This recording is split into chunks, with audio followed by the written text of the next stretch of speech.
राजधानी दिल्ली समेत देश के ज्यादातर हिस्सों में नालों की सफाई हाथ से कराई जाती है, लेकिन देश भर में वोट ईवीएम मशीन से डाला जाता है।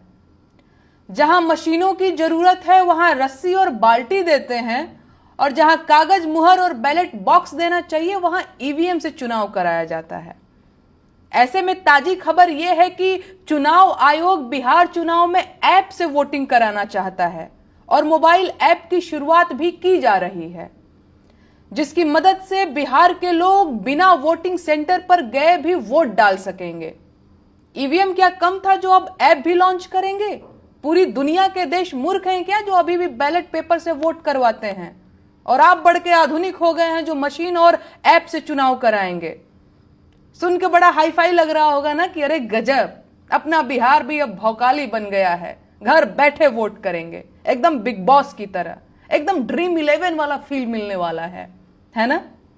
बिहार के मतदाताओं, कान खोलकर सुन लीजिए, आप लोग अगर इस चमक धमक के चक्कर में पड़े और मोबाइल से वोट डालने की हिमाकत किए तो वही हाल होगा जो लॉटरी जीतने के नाम पर आपके तमाम साथियों के साथ हुआ है।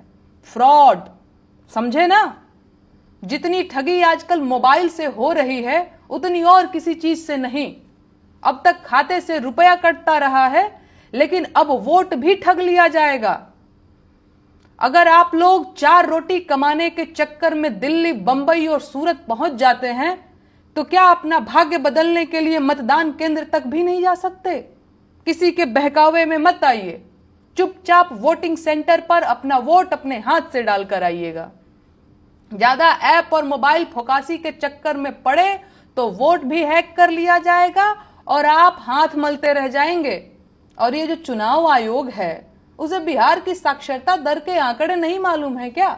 61% साक्षरता दर वाले प्रदेश में ऐप से वोटिंग करवाने का मतलब समझते हैं? ये सीधा सीधा लोकतंत्र पर डकैती की व्यवस्था बनाई जा रही है। ये मोबाइल ऐप से घर बैठे ऑनलाइन वोटिंग करवाएंगे? देश की जनता को मूर्ख समझा है क्या?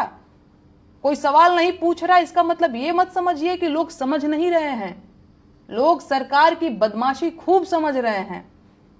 जब तक देश भर के नालों की सफाई मशीनों और रोबोट से नहीं शुरू होगी, सफाई कर्मियों के जहरीली गैसों और नालों में डूबकर मरने की खबरें आना बंद नहीं होंगी, तब तक इस देश में ईवीएम से वोटिंग हराम है।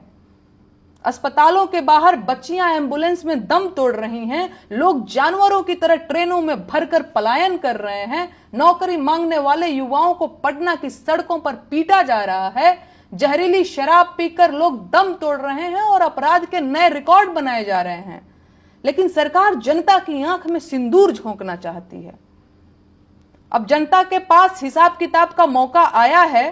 अब जब जनता के हाथ में सरकार की कॉपी आई है तो फेल होने से बचने के लिए जनता को ऑनलाइन वोटिंग और मोबाइल वोटिंग का लॉलीपॉप दे रहे हैं।